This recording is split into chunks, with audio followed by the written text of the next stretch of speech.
Welcome to the TCJ podcast, where we discuss curious, thought-provoking, and sometimes controversial ideas through the lens of biblical wisdom. I'm your host, Keith Wood.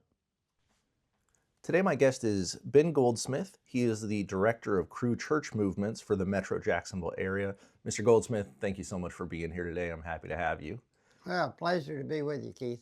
So you have lived in Jacksonville since 1981, been working with Cru since, I think you said 77, right? 76. Oh, 76, okay.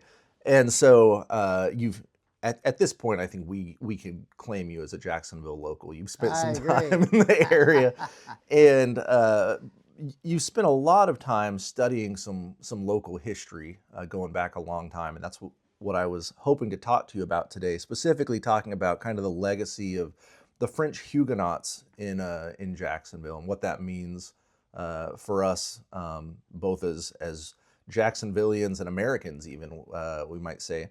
So, for listeners who may not be familiar with the Huguenots, could you just give kind of a sketch of who they are and where they came from and how they ended up here?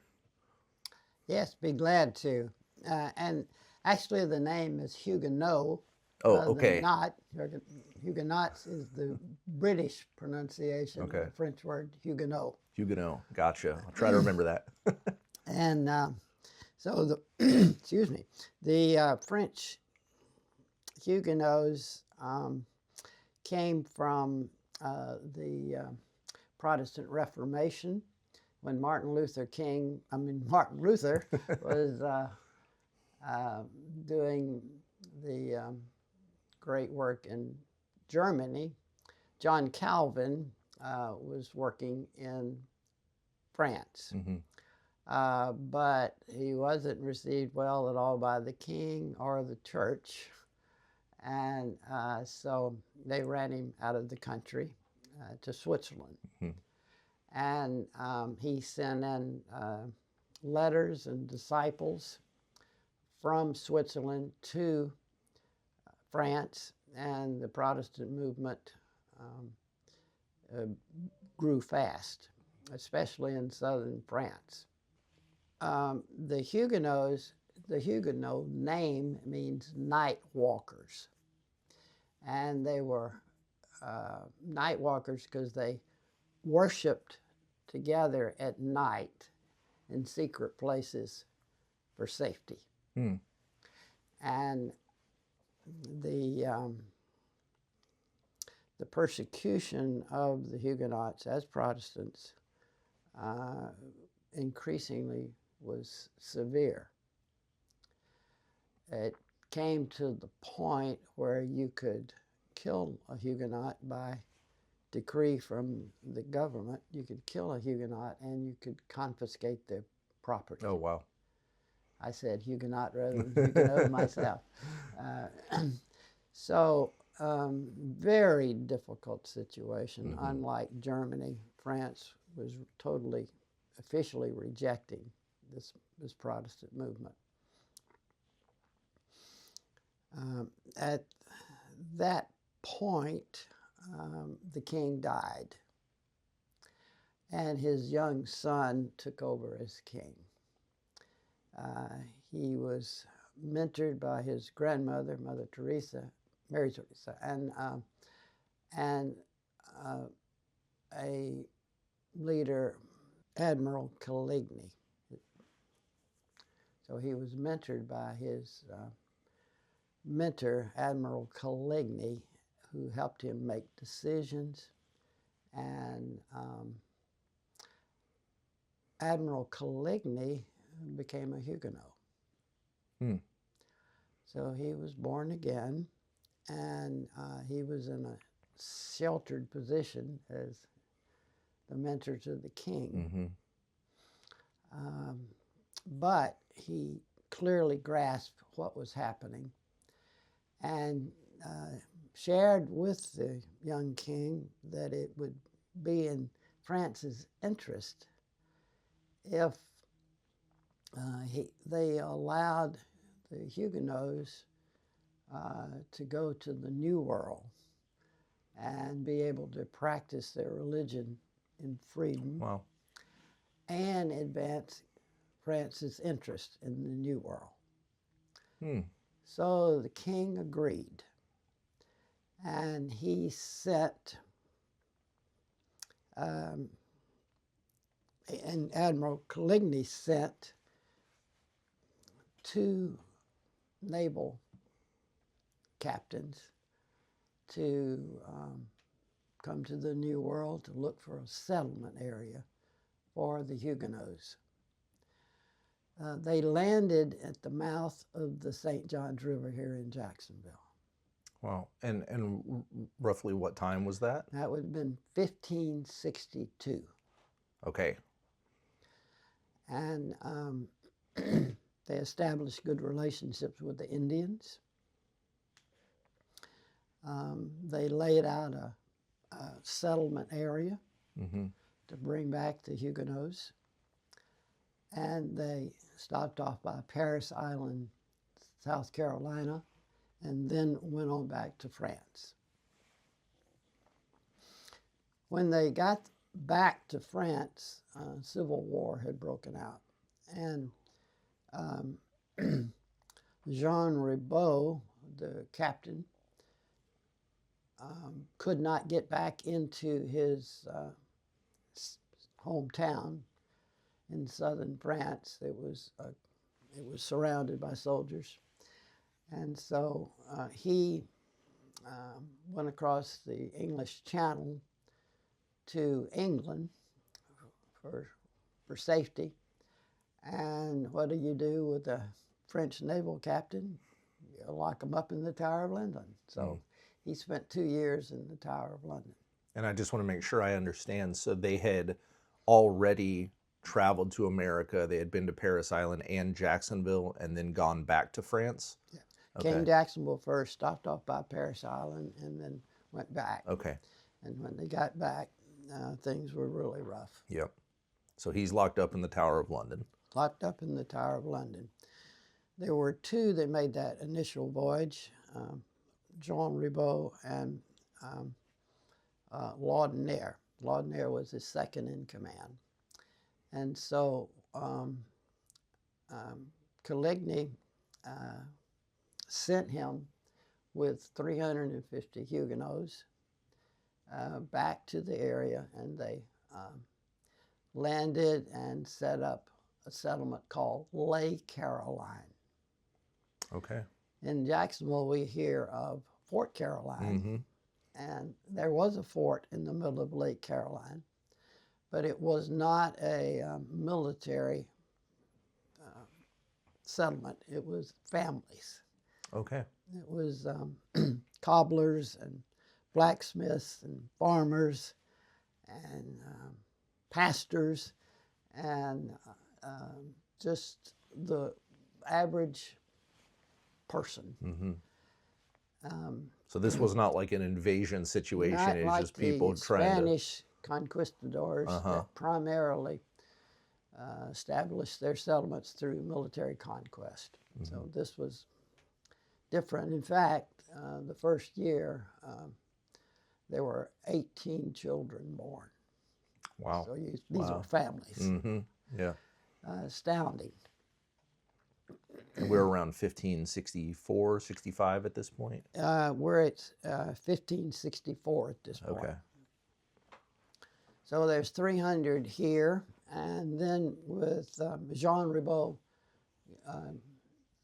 out of prison in England, Admiral Coligny, the advisor to the king, sends him over with 650 more Huguenots.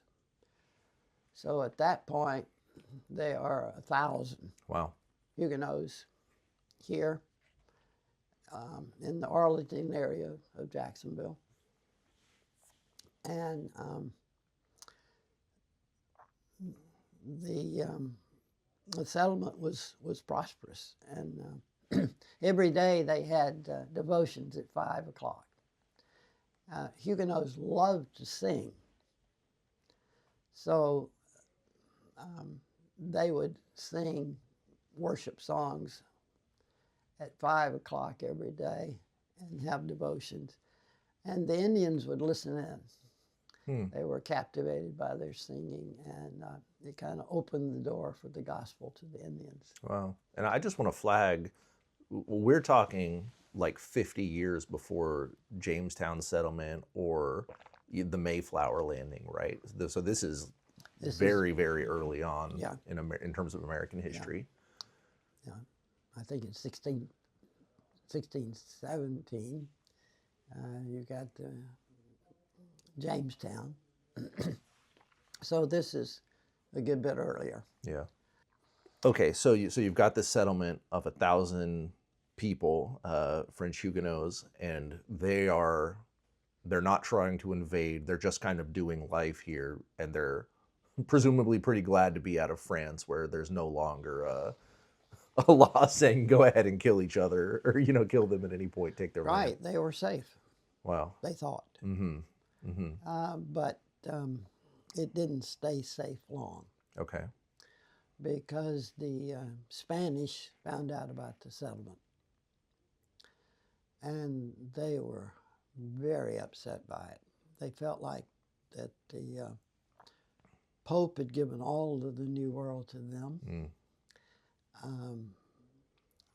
King Philip didn't like at all that the French were over here. And anathema of all anathemas, they were Protestants. So they determined to remove them. And the king chose the king chose Pedro Menendez de Avilés to send to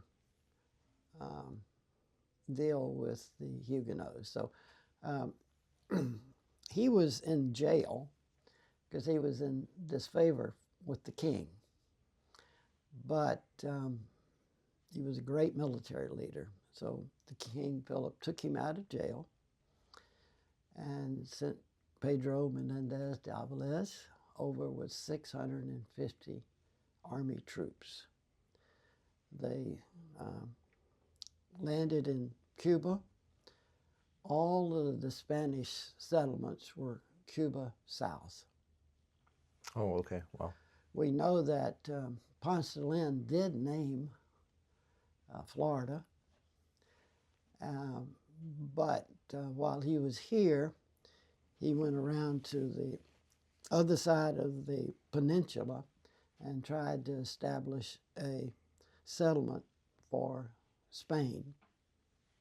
But the Indians drove them off, mortally wounded Ponce de Leon, and he died when they got back to Cuba. So that was the Spanish involvement in North America up to that date. And so there was no settlement by the Spanish in North America. So the Huguenots are there first. Yeah.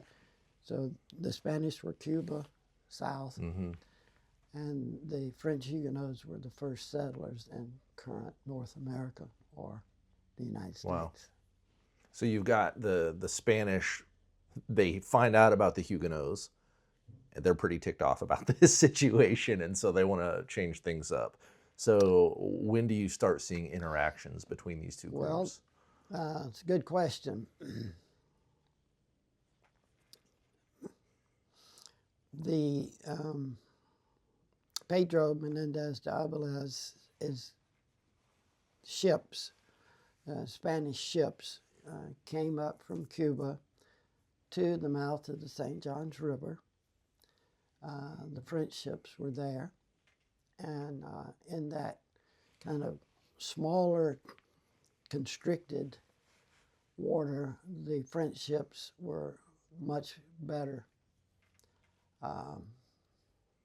positioned because they were smaller ships, they were more navigable, and the Spanish ships were larger and bulkier, and so the French did much damage to the Spanish ships. And they withdrew south to St. Augustine because there is a sandbar that you can only get into St. Augustine one time a day. You don't have two tides that work. And so they went in there. It was a safe place. The French Huguenots thought it over. What do they do? And it took them 3 days, and they decided to go after the Spanish with the French ships.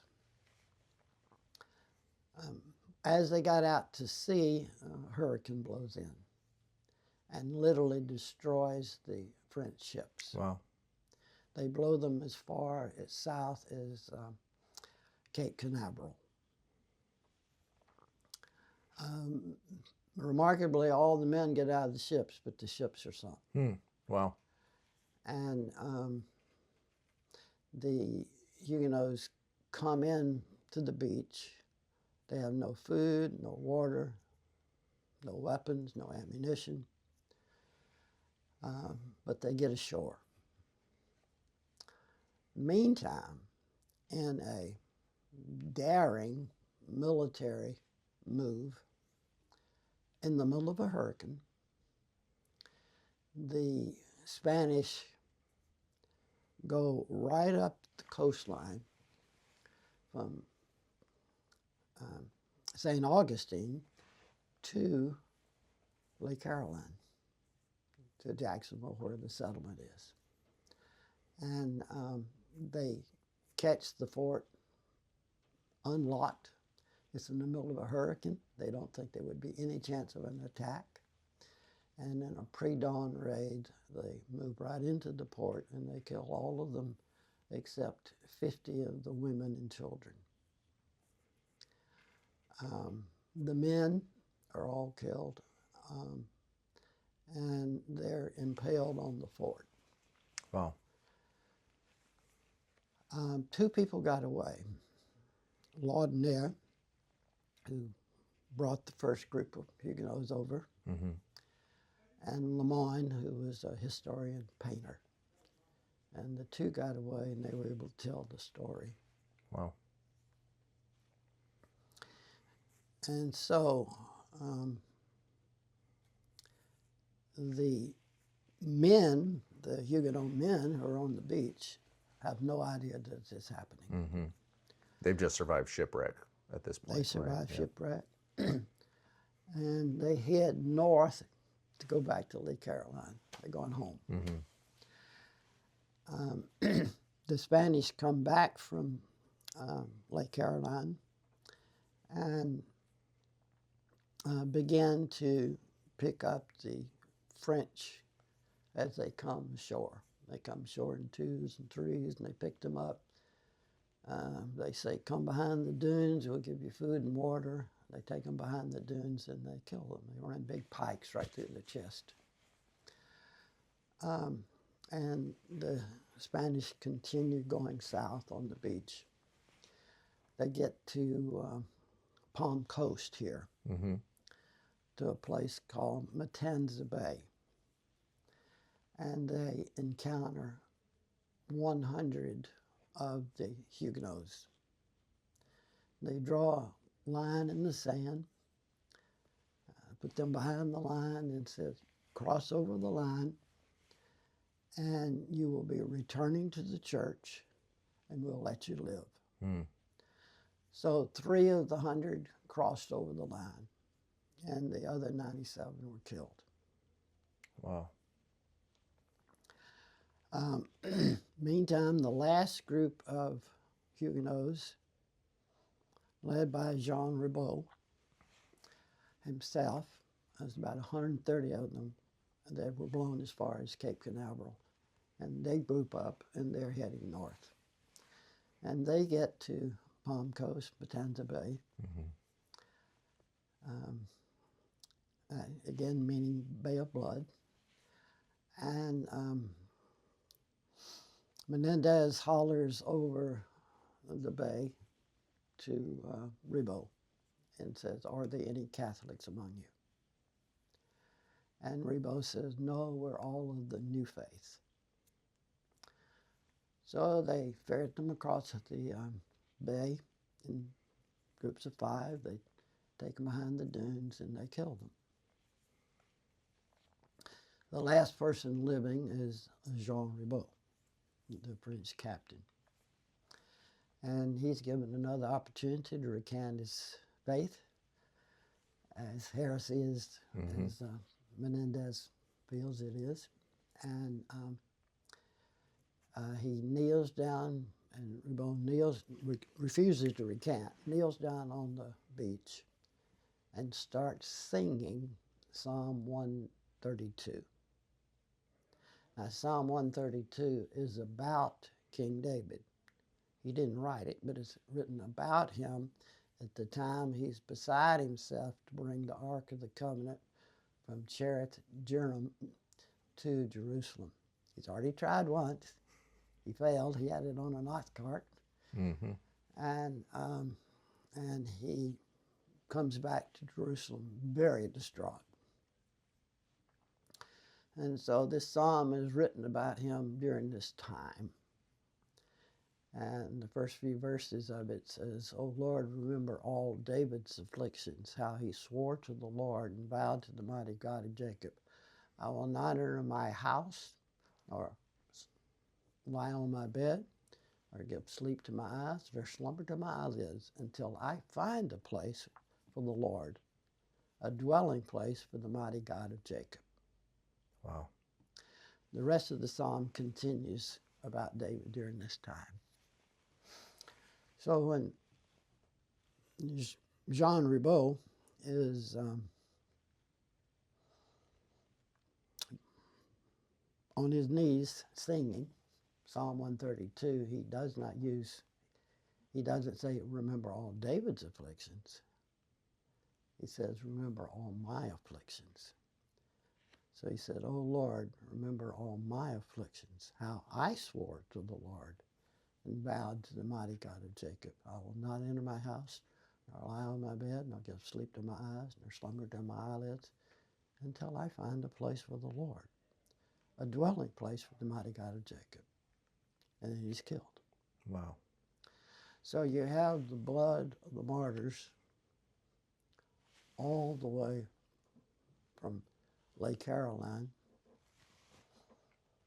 all the way around the beaches. Yeah.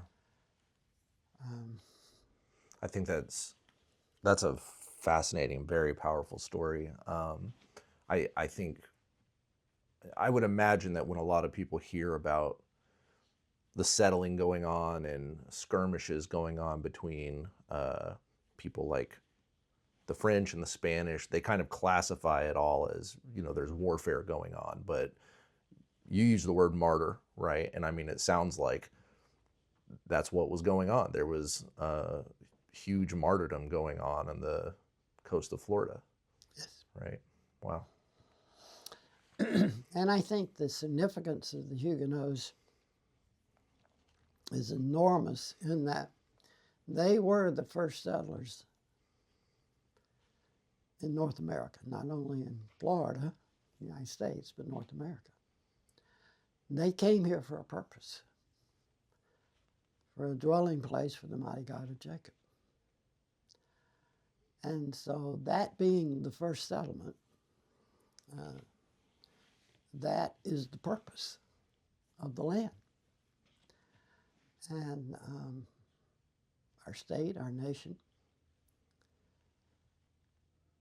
So when we look toward revival, things that we desperately want in our community today, in our nation today, we go back to the Lord's purpose in sending the French Huguenots here. It's very important that we know this, that we know that the blood has a voice. It's calling out to God. God hears it. Mm. And I believe the story is an unknown story, untold story. And God is beginning to bring it to light now in a special way because it's part of his redemptive purpose for this land. Well, I love the way that you frame. I think that a lot of people, they think about history and the events that happen in history as being, they're just things that happen. But if you try to talk about the meaning of these things, that's kind of a, you're barking up the wrong tree in trying to talk about the meaning of an event. But the way that you said it is, the Lord had a purpose. It was the Lord's purpose in sending these people here, right? I think that that's a very important reminder that, as Christians, we don't look at history as something that just happened, as it's not another event in a sequence of meaningless events, right? All of this stuff is ordered for a purpose, right? So, yeah, thank you for for kind of flagging that. Do you know if Americans throughout history ever looked to the Huguenots as kind of um, for lack of a better word, icons? Did their experience of persecution shape any American ideas early on about religious liberty? Well, I think it's still pretty much an unknown story. Mm-hmm. We don't study it in schools. We start at Jamestown. Yeah. Which is funny because there's a school in Jacksonville named Ribault. Well, you're right, and they pronounce it Ribault, the anglicized versus Ribault. Yeah. Ribault High School. There's a Menendez High School in St. Augustine area. So we know the names, but we don't know what they stood for. Yeah.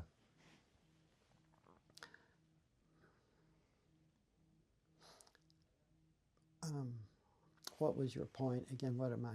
I was asking if you knew of whether any kind of early ideas in America about religious freedom, if they were impacted by the story of the Huguenots. It sounds like you're saying, well, to a large degree, the story was not told; it wasn't known. The story is basically not told, and I think the Lord, you don't stop the Lord. He had a purpose for this nation. Mm-hmm. And whereas the Huguenots were eliminated, they came back, and there were many Huguenots in the early colonies. My own hometown in Liberty, South Carolina, was established by Huguenots.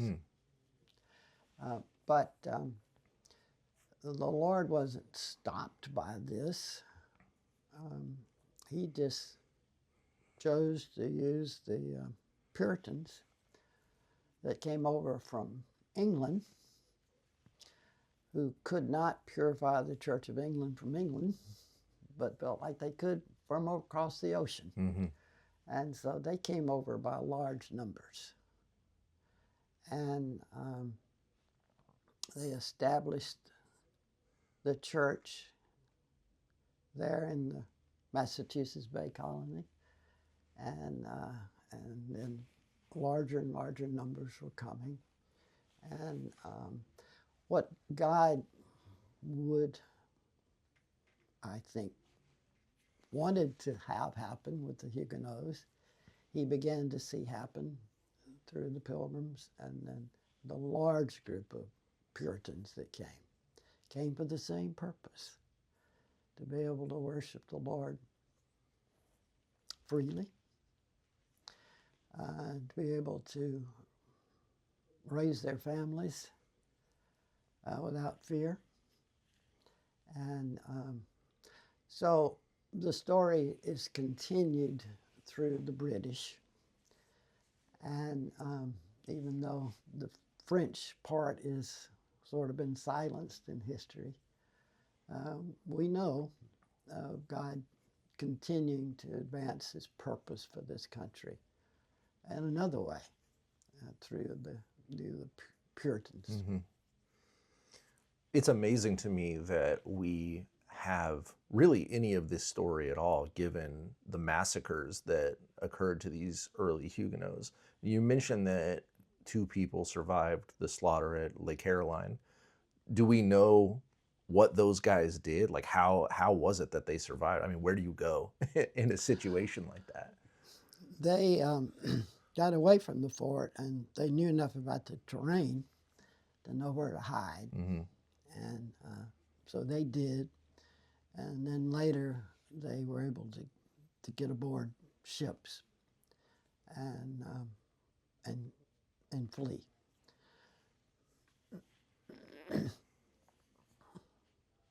Again, what was your bigger question? Well, I was just kind of asking it. I was just commenting on the fact that, you know, given this slaughter, people say the victor tells the tells the history type thing, and but this is a story that's not very flattering to the Spanish. So it's amazing to me that we even have as much of this story to tell as you've been able to share with us today. Well, and God preserved the story. Menendez's brother-in-law was a doctor with the Spanish that came over with Menendez, and he preserved the story through Menendez's brother-in-law, who wrote it up in his diary. He said, "This is exactly what happened. He told you what he told us, what I shared with you in his diary." Wow. So there was another person that God used to tell the story, and there was a gentleman, a Huguenot, that was, they thought they had killed the day that they killed 130 with Jean Ribault's contingency. He was hit in the head with a rifle, and they thought he was dead. He was knocked out. But he came to that night, and because there was a large rainstorm at the end of the massacre, the Spanish, excuse me, chose not to burn the corpses. You burn the corpses because of sanitary purposes. Mm-hmm. They didn't do that. They came back the next night to do it. I mean, the next morning to do it. And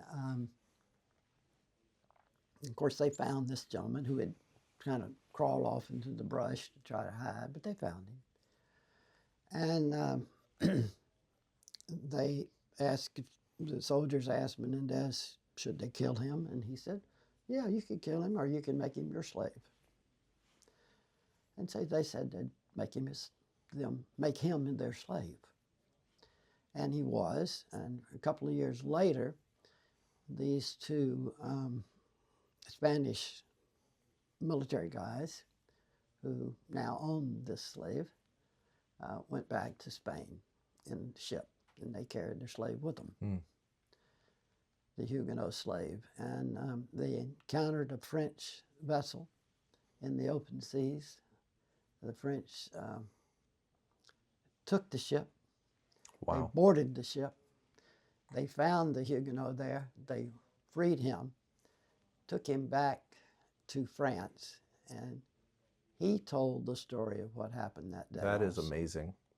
So you had two witnesses. I think that's fascinating. That is. I mean,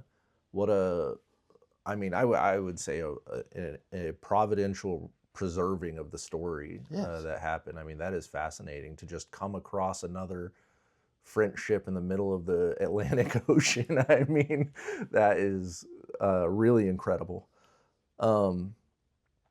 Wow. What originally drew you to studying these people? How did you find out about this story, given that it's not really talked about? Well, I found out about it from people who God gave a deep passion for this story. Lynn Corley, pastor of a friend of mine, Ted Corley, a wife of a pastor of a friend, Ted Corley, has done much research here. And then Marianne Lewis has done much research. So my knowledge comes from them. Okay. And a lot of reading that they have done and continued to do. And God has preserved the story through them and kind of brought it back out into the mainstream from being kind of a forgotten story to a story that people are fascinated by. I'm fascinated by it. So am I. It's really amazing. So God has can show the purpose to us afresh. We look at doing some film, maybe tell the story through film. Yeah, that would be so cool. And we have been praying for that for 5 years now. And there are some illustrations, or there's some opportunity now to possibly do a film. And I hope that happens. Yeah, that would be so cool. God would have to provide a director, a screenwriter. You'd have to have, you know, a lot put together to tell this story and have. Yeah. But we're asking him to do that. Yeah. And I think we can probably be encouraged given the fact that you can see his hand preserving this story in some very tangible ways. I think that could encourage us moving forward to trust him with with preserving it still. There was a book, The Tale of Two Voyages, that does much of the telling of the story. It tells it from Laudonniere's perspective, the one that escaped. The only French person, well, there were two, he and another person, the only ones that escaped. And he wrote about his journey, and it's talked about a tale of two voyages.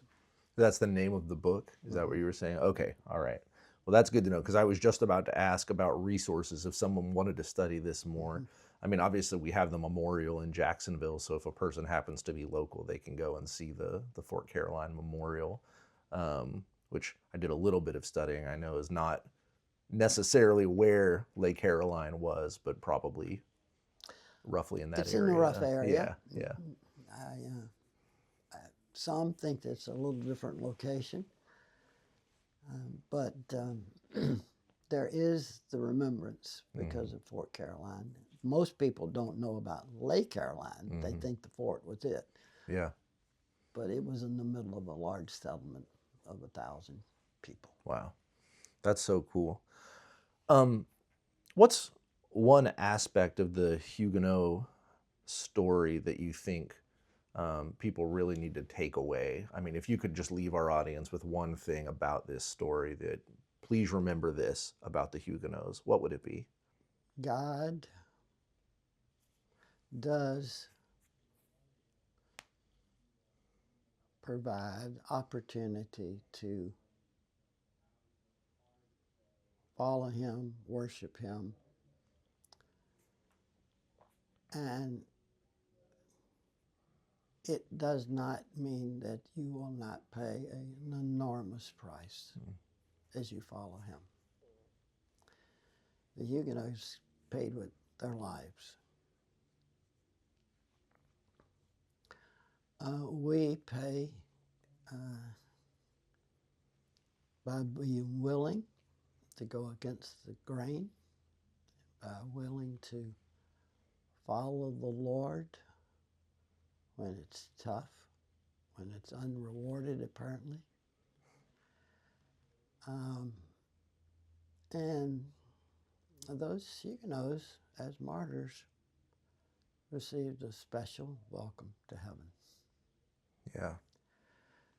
And as we follow him, we may not pay that price, But if we're willing to follow him against the grain, against the culture, there's a reward. Yeah.